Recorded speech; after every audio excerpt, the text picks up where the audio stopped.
जय जय रघुवीर समर्थ. समर्थ म्हणतात की संसार करा, पण संसारामध्ये चक्कूच्या बीसारखे राहा, सीताफळाच्या बीसारखं संसारात गुरफटू नका. आणि म्हणूनच समर्थ आपल्याला ते सांगतात की संसार करा, पण त्यामध्ये पूर्णपणे स्वतःला गुरफटून घेऊ नका.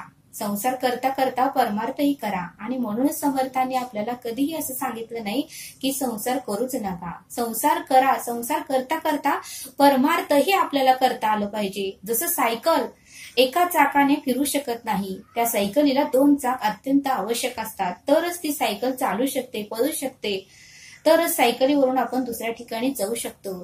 तसं संसारातही नुसतं संसार करून उपयोग नाही. संसार म्हणजे पुढचं चाक आणि परमार्थ म्हणजे मागचं चाक.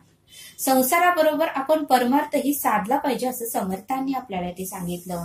त्या दोन्हीचा मध्य जर साधला तरच आपल्या जीवनामध्ये यश, कीर्ती आणि प्रताप येतो, तरच आपल्या जीवनामध्ये शांती आणि समाधान प्राप्त होते असं समर्थ आपल्याला ते सांगतात. आणि म्हणूनच समर्थ म्हणतात की संसारामध्ये तुम्ही चक्कूच्या बीसारखे राहा, सीताफळाच्या बीसारखं तुम्ही संसारात गुरफटू नका. एवढंही त्या संसाराला स्वतःमध्ये त्यामध्ये गुरफटून घेऊ नका की शेवटच्या क्षणी आपल्याला वाटायला पाहिजे की खरंच आपण संसारामध्ये एवढं गुरफटलो की नामस्मरण करायचं विसरून गेलो, पूजा अर्चा करायचं विसरून गेलो आणि सत्कर्म करायचंच विसरून गेलो, उत्तमाची कर्म करायचंच विसरून गेलो, असं आपल्याला शेवटच्या क्षणी वाटायला नको. आणि म्हणून समर्थ म्हणतात की संसार करा, पण त्याबरोबर परमार्थही आपल्याला करता आलं पाहिजे. नुसतं संसार करूनही काही उपयोग नाही असं समर्थांनी आपल्याला ते सांगितलं. आणि ते समजावून सांगण्यासाठी समर्थ आपल्याला एक कथा सांगतात. समर्थ म्हणतात की संत तुलसीदासांची कथा समर्थ आपल्याला ते सांगतात. समर्थ म्हणतात की तुलसीदास आपल्या पत्नीबाबत फार रसिक होते. आपल्या पत्नीला खूप प्रेम करत होते आणि तिच्याशिवाय ते राहू शकत नव्हते. पण ज्यावेळेस पत्नी ही माहेरी गेली होती, काही कामेनिमित्त तुलसीदासांची पत्नी माहेरी गेली होती आणि ती माहेरी गेल्यामुळे तुलसीदासांना करमत नव्हतं. तिच्या विरहामध्ये ते तडफडत होते. तिची संगत सोबत त्यांना हवी होती. आणि मग मात्र तुलसीदासांनी ठरवलं की आपण पत्नीला माहेरी जाऊन भेटायचं. आणि मग तुलसीदास रात्रीच पत्नीला भेटायला निघाले.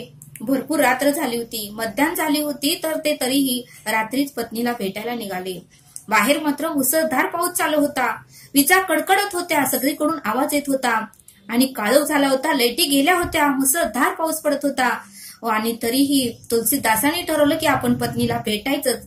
हा जरी काळ आला, वेळ जरी कटली असली तरी तिच्याशिवाय मी राहू शकत नाही, मी तिला भेटणारच असं तुलसीदासांनी ठाम निर्णय घेतला.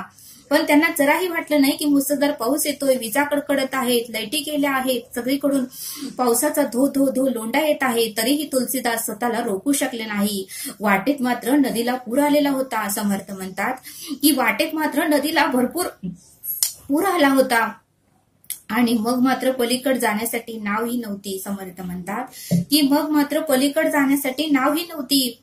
आणि एक प्रेत वाहत येत होते, त्या नदीतूनच एक प्रेत वाहत येत होते आणि त्यालाच तुलसीदास नाव समजून त्या आधारे तुलसीदास नदी पलीकडे आले.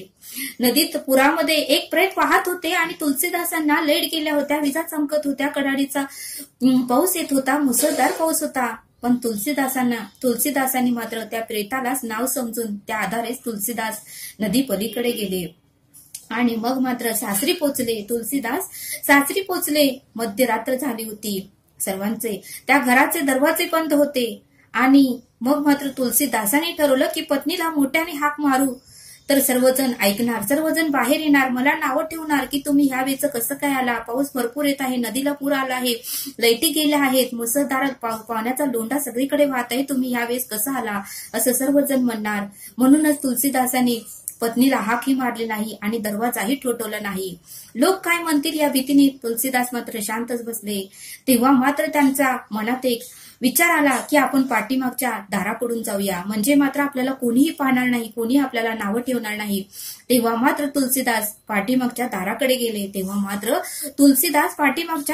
गेले आणि एक दोर लोंबकळत होती. पाठीमागच्या दाराकडे एक दोर लोंबाळत होती.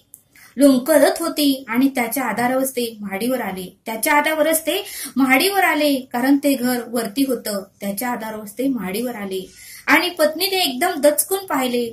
मग मात्र त्या रूम मध्ये पत्नी होती. पत्नीने एकदम दचकून पाहिलं. तिला भीती वाटली की लाईट गेले आहेत, पाऊस येत आहे आणि ह्यावेळीच माझ्या खोलीमध्ये कोण आला आहे. त्यामुळे ती जरा घाबरली, जरा स्तब्ध झाली. तिला आश्चर्य वाटलं की या घरामध्ये चोर तर नाही का आला.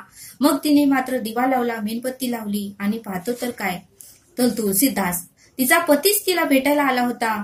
तुलसीदास त्या पत्नीला म्हणाली की मी तुझ्याशिवाय एक क्षणही राहू शकत नाही, मी तुझ्याशिवाय एक मिनिटही राहू शकत नाही. माझं तुझ्यावर खूप प्रेम आहे आणि तू बाहेर निघून आली, त्यामुळे मी तुझ्याशिवाय राहू शकत नाही. मला काहीच करमेना, काहीच सुचेना आणि त्यामुळे मी या परिस्थितीत तुला भेटायचा निर्णय घेतला. धो धो पाऊस येत होता, लाईट गेली होती, पाण्याचे लोंढे येत होते, कडाडीच्या विजा चमकत होत्या, तरीही मी ठरवलं की तुला भेटायचंच. त्याशिवाय मला बरं वाटत नाही, त्याशिवाय मनाला शांती मिळणार नाही आणि तुझ्या विरहाशिवाय मी एक क्षणही राहू शकत नाही, असे तुलसीदास पत्नीला म्हणाले.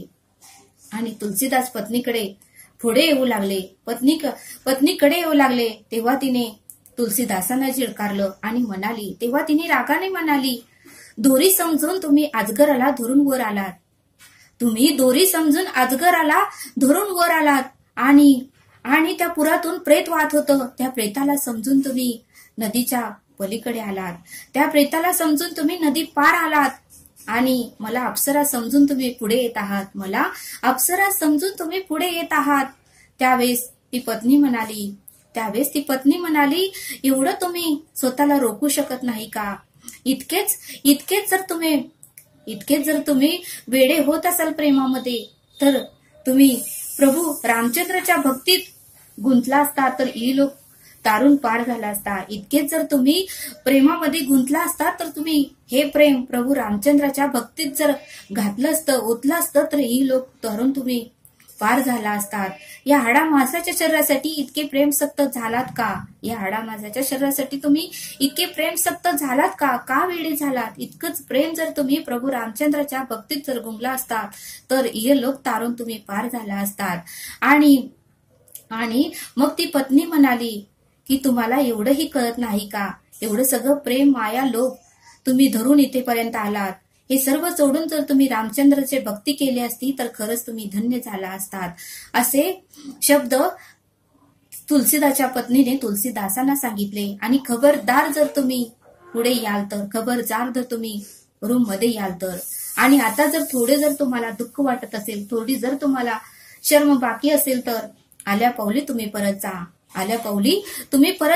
या पत्नीच्या मुखातून आलेले कठोर शब्द तुलसीदासांनी ऐकले. पत्नीच्या मुखातून आलेले हे कठोर शब्द तुलसीदासांनी ऐकले आणि त्या क्षणी त्यांनी अंतचक्षु उघडला. त्या क्षणी मात्र त्यांचा अंतचक्षु उघडला आणि रामभक्तीत ते इतके गुंग झाले, रामभक्तीमध्ये ते इतके गुंग झाले की जणू ते राममय झाले. पत्नीच्या या शब्दाने, पत्नीच्या या बोलण्याने त्यांना सर्व काही समजलं, जीवनाचा अर्थ कळाला आणि त्यांचा अंतचक्षु उघडला आणि रामभक्ती ते इतके गुंग झाले की जणू राममय झाले. आणि पत्नीच्या एका शब्दाने, एका वाक्याने, त्या प्रसंगाने त्यांचे जीवन पूर्णपणे बदलले. समर्थ म्हणतात की पत्नीच्या एका शब्दाने, एका वाक्याने, एका प्रसंगाने त्यांचे जीवन पूर्णपणे बदलले व ते संत तुलसीदास झाले. ते तुलसीदासाचे संत तुलसीदास झाले. आणि म्हणूनच समर्थ म्हणतात की त्यांच्या या काव्याने ते अजरामर झाले. त्यांच्या या काव्याने ते अजरामर झाले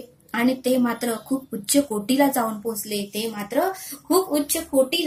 पोचले. आणि म्हणूनच समर्थ म्हणतात की या कथेतून आपल्याला हेच पाहायला मिळतं की संसार करा, पण संसारामध्ये एवढंही गुरफटून जाऊ नका. तुम्ही परमार्थही करता आला पाहिजे. संसारामध्ये सीताफळाच्या बीसारखं राहू नका. संसारामध्ये चक्कूच्या बीसारखे राहावा. संसार करता करता आपल्याला परमार्थही साधता आलं पाहिजे. परमार्थासाठीही वेळ काढता आला पाहिजे. नामस्मरणासाठी वेळ काढता आला पाहिजे. सत्कर्मासाठी वेळ काढता आलं पाहिजे. आणि म्हणूनच समर्थ म्हणतात की जसं सायकलला 2 चाके असल्याशिवाय सायकल पळू शकत नाही, तसं संसारातही, संसार करतानाही संसारालाही 2 चाके आहेत. पहिलं चाक म्हणजे संसाराचं आणि दुसरं चाक म्हणजे परमार्थाचं. या दोघांची जोडी असेल तरच आपण पुढे जाऊ शकतो, असं समर्थांनी आपल्याला इथे समजावून सांगितलं. तरी आता आपण येथेच थांबूया. धन्यवाद. जय सद्गुरू.